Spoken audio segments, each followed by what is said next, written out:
7,760 being the minimum optimal capitation factoring the new CBC education system and the prevailing high costs of living.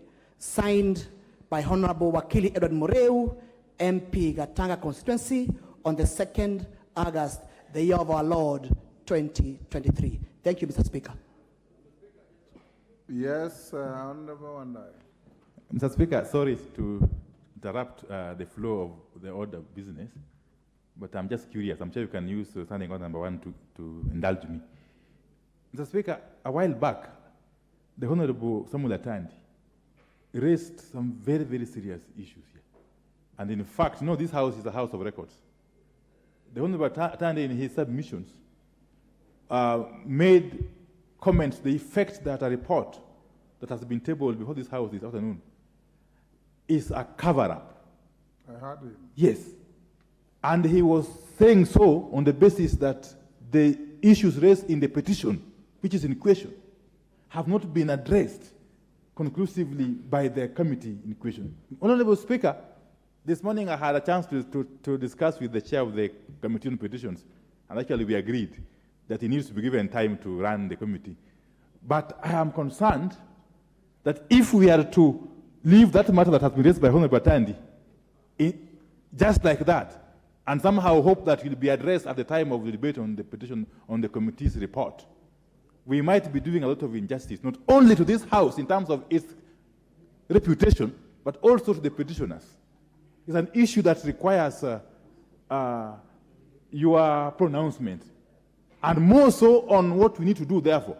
If, for instance, a petition comes before this house, and it goes to the Committee on Public Petitions, and the committee, of course, in its wisdom, makes consideration and brings a report before this house, and it is debated, is there room really for this house at the plenary stage to make any amendments to such a report without the full knowledge and benefit of interacting with the petitioners and indeed the petition itself? So I would want you to make a ruling on those two aspects. One, on the grave matter which has been raised by Honorable Atandi, which is it's in the record, it's in the Hansard, that a report of a committee of this house is a cover-up. We would want to know the nature of this cover-up.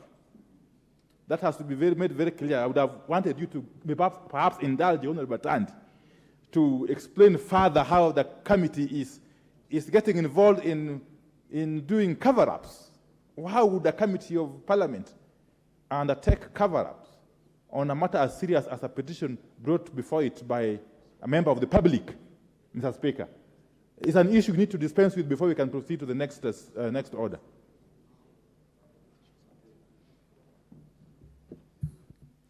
Bye.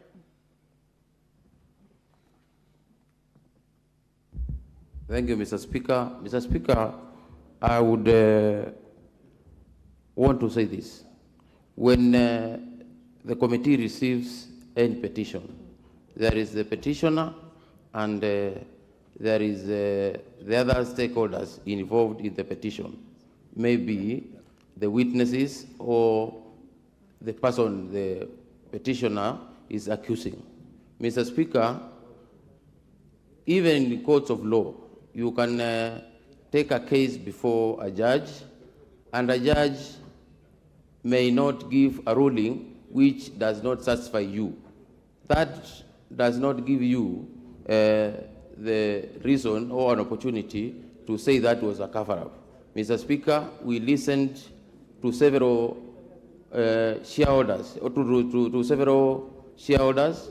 We listened to several witnesses about that the petition the honourable member is referring to, and in the wisdom of the committee, we gave the recommendations we gave, and Mr. Speaker, if the member had a predetermined way in which he wanted the committee to recommend, I think it's also unfair to the committee, because the committee has members who are elected and have minds and brains, and they listened to all the stakeholders involved and came up with the decision. So, Mr. Speaker, I find the word cover-up so heavy for that, because how it seems the member had a predetermined way in which he wanted the report to come out, and maybe the committee has recommended otherwise.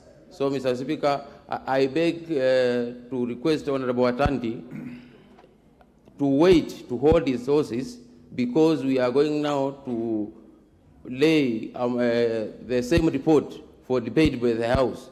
The House by then will make a decision, or will decide whether there was a cover-up of the issues involved, or whether the committee did a good job.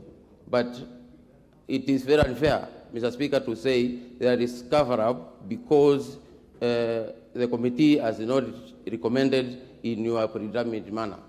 Thank you, Mr. Speaker.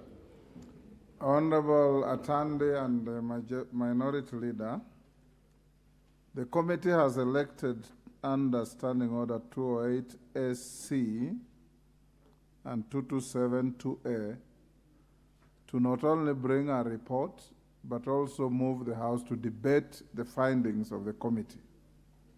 That gives you an opportunity to bring material that you think the committee has overlooked or left out to validate your assertions. So we can allow the chair to give the notice of motion in furtherance of the prosecution of your petition, so that we'll allocate it in House Business Committee to have time to be debated. And if you feel dissatisfied, you will be advised to do what is necessary within the standing orders and the law.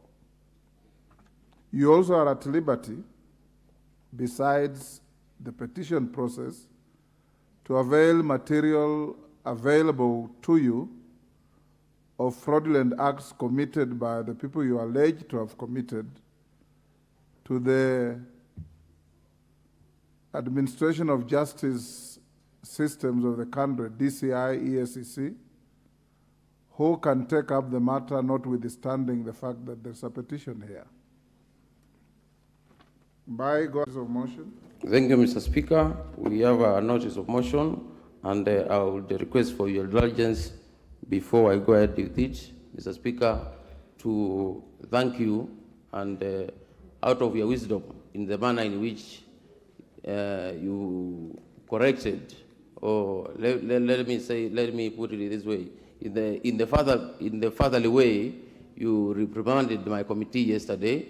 We took it positively. We are going to improve on the issues, Mr. Speaker, and I actually